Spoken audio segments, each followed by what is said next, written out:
কি যে বড়োলেণ্ডত পিছ উভতি আহিছে নিশ্চয় আজিৰ পৰা 8 বছৰ 10 বছৰ আগত যদি আপুনি এই ঠাইখনত থিয় দিব লাগে আপুনি বহুতবাৰ ভাবিব লগা হৈছিলে আমাৰ এই সাংবাদিক বন্ধুসকলে জানিব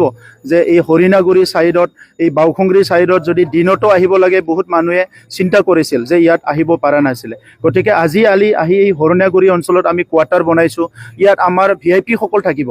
ইএম সকল থাকিব কাউন্সিলৰ মন্ত্ৰীসকল এমচিএলএ সকল থাকিব আৰু ইয়াৰ লগতে ওচৰতে ইউনিভাৰ্চিটি হ'ব ইউনিভাৰ্চিটি হোৱা মানে তাত স্কলাৰ্ছ সকল আহিব বাহিৰৰ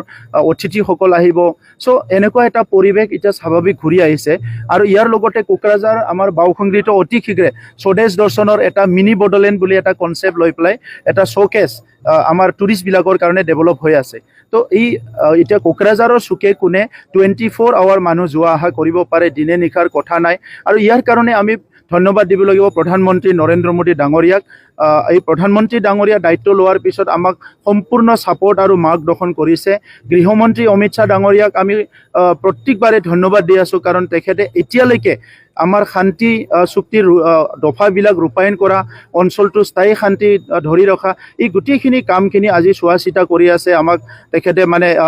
নেতৃত্ব দি আছে আৰু অসমৰ মুখ্যমন্ত্ৰী ডাঙৰীয়া এনি টাইম এনি মোমেণ্ট আমাৰ নট অনলি পিচ একৰ্ড আদাৰ ইছ্যুজ অলছো বডোলেণ্ড ৰিজনৰ গোটেইখিনি তেখেতে চোৱা চিতা কৰি আছে আৰু আমাক মাৰ্গদৰ্শন কৰাৰ লগতে আমাক নেতৃত্ব দি আছে হৈছে আৰু যোৱাকালি আমি এই 5 বছৰৰ সেলিব্ৰেশনটো বিভিন্ন কাৰ্যসূচীৰ দ্বাৰা কৰিছোঁ আৰু আজিও আমাৰ এই 5টা বছৰ যে বডোলেণ্ডৰ 35 লাখ জনসাধাৰণে শান্তি সম্প্ৰীতি নিৰাপত্তা সমন্বয় সুন্দৰ এটা পৰিৱেশত জীৱন যাপন কৰিব পাৰিছে বহুত বছৰৰ অশান্তিৰ পিছত ইয়াৰ কাৰণে আমি সকলোকে অভিনন্দন জনাইছোঁ আৰু বিশেষকৈ আজিৰ দিনত আমাৰ মুখ্যমন্ত্ৰী ডাঙৰীয়া তেখেতে আমাৰ শান্তি চুক্তিৰ সময়ত বহুতখিনি গধুৰ দায়িত্ব পালন কৰিছিলে দিনা নিশা কষ্ট কৰিছিলে আৰু তেখেতৰ এটা ডিজাইন আছিলে যে উত্তৰ পূৰ্বাঞ্চলত শান্তি কৰিবৰ কাৰণে বডোলেণ্ড অঞ্চলটো প্ৰথমতে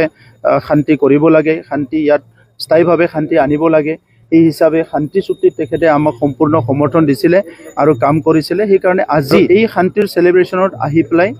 মুখ্যমন্ত্ৰী ডাঙৰীয়া আমাৰ ইএম এমচিএলএ কোৱাৰ্টাৰ নাছিলে আগৰ চৰকাৰৰ 17 বছৰত আমি এইটো নিৰ্মাণ কৰি ওলাইছোঁ সেইটো আজি মুকলি কৰিব ইয়াৰ পিছতে কোকৰাঝাৰৰ দ্বিতীয়খন ইউনিভাৰ্চিটি কোকৰাঝাৰ ইউনিভাৰ্চিটিৰ আজি আধাৰশিলা স্থাপন কৰিব তাৰ পিছত আমাৰ প্ৰায় 60 পৰা 70 হাজাৰ যিটো লোকৰ সমাগম হ'ব কোকৰাঝাৰত সেইটো তেখেতে এড্ৰেছ কৰিব